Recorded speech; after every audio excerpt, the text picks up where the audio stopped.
तो online gaming bill Lok Sabha से पास होने पर पूर्व केंद्रीय मंत्री विजय गोयल ने कहा कि इस बिल के आने से करोड़ों युवाओं का भविष्य सुरक्षित होगा। साथ ही उन्होंने इसके लिए सरकार को धन्यवाद दिया। ऑनलाइन सट्टा माफिया पर सरकार की नकेल, पैसे वाले ऑनलाइन गेम्स खेलोगे तो कैसे अब जेल की सजा काटनी पड़ेगी, उन्होंने और क्या कुछ कहा है सुनवाते आपको।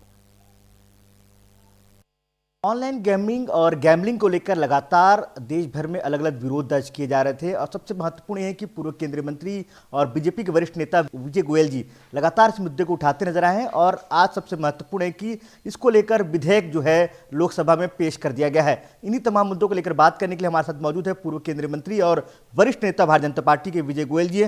सर, आज विधेयक पेश हुआ है, उसको आप किस तरह देखते हैं सर? नहीं, मैं बहुत खुश हूँ कि ऑनलाइन गेमिंग को लेकर जो ये विधेयक हमारा आया है, promotion and regulation of online games 2025, इससे मैं समझता हूँ कि करोड़ों युवाओं का भविष्य बच सकेगा, क्योंकि लोगों को एक तरह से ये जुए की लत लग गई थी। हमने किसी समय के ऊपर लॉटरी के खिलाफ आंदोलन छेड़ा था और सिंगल डिजिट लॉटरी को बैन करा के हम माने थे, और अब हम ऑनलाइन गेमिंग के बारे में बोल रहे हैं, क्योंकि 2016 में ऑनलाइन गेम खेलने वाले 20 लाख थे। 2027 तक आप ये मान के चलिए 2 साल बाद तक 50 करोड़ से ऊपर हो जाएंगे जी, और ये करोड़ों रुपए की इंडस्ट्री हो गई है और युवा इसमें बर्बाद हो रहा है। पहले लोग शौक में खेलते हैं जी, और उसके बाद फिर इनको लत पड़ जाती है। लत पड़ने के बाद ये जुए की तरह खेलते हैं, जुए की तरह खेलने के बाद फिर ये चोरी करते हैं और उसके बाद आत्महत्या करने तक की भी नौबत आ जाती है इनकी जी।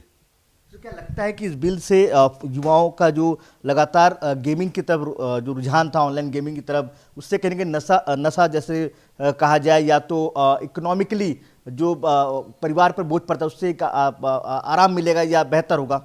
देखिए, कुछ तो बेहतर होगा, पर मेरा मानना ये है तो भी पूरी तरह से रोक नहीं लग पाएगी, क्योंकि अभी गवर्नमेंट इसको 2 तरह से लेके चलती है।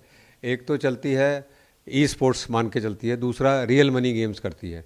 तो सरकार जो है रियल मनी गेम्स पे चेक मार रही है, पर जो ई स्पोर्ट्स है उसके अंदर भी मैं देखता हूँ कि मनी इन्वॉल्व होती है इसके अंदर, और उसके उन्होंने अलग अलग तरीके ढूंढ लिए हैं। तो रियल मनी गेम्स पे कुछ तो चेक लगेगा, पर पूरा चेक लगेगा ये मुझे मालूम नहीं है, क्योंकि ऑनलाइन गेमिंग वाले सरकार से भी 2 कदम आगे हैं और वो इस तरह से चीज़ों को रखते हैं कि जिससे गवर्नमेंट भी ना उनको पकड़ पाए और यूथ भी उनके जाल में फंस जाए। सर, आज के दौर पे सबसे ज़्यादा अगर ऑनलाइन गेमिंग का असर है तो युवाओं पे है, और वो भी टीन एज जो युवा है उन पर ज़्यादा असर हो रहा है। सबसे ज़्यादा जो स्पोर्ट्स जो कम्युनिटीज़ है, स्पोर्ट्स के थ्रू जो गेमिंग हो रही है उसको लेकर, तो क्या इसको लेकर भी सरकार को सख्त होना पड़ेगा?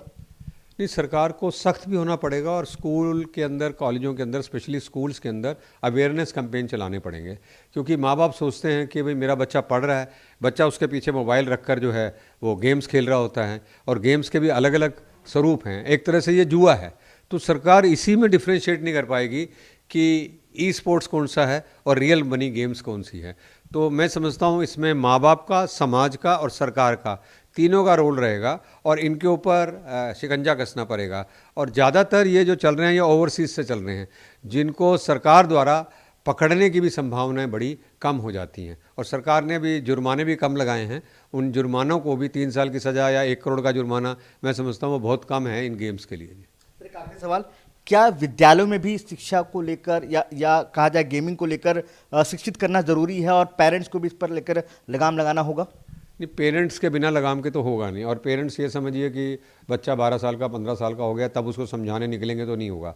ये तो बचपन से ही आपको संस्कार देने पड़ेंगे। अगर आप संस्कार देंगे उनको कि जुआ खेलना बुरा है, महाभारत से लेकर अब तक, तभी वो बात मान सकते हैं, नहीं तो मानना बड़ा मुश्किल है। और लीगैलिटी से भी इसको चेक करना बड़ा मुश्किल है आज की डेट में। तो सरकार को हर फ्रंट पे काम करना पड़ेगा। वो माँ बाप का होगा, वो स्कूल का होगा, वो सोसाइटी का होगा, वो लॉ का होगा। धन्यवाद सर न्यूज़ इंडिया से बात करने के लिए। कैमरामैन मनीष के साथ पंकज वानखेड़े, न्यूज़ इंडिया, नई दिल्ली। तो दलिया के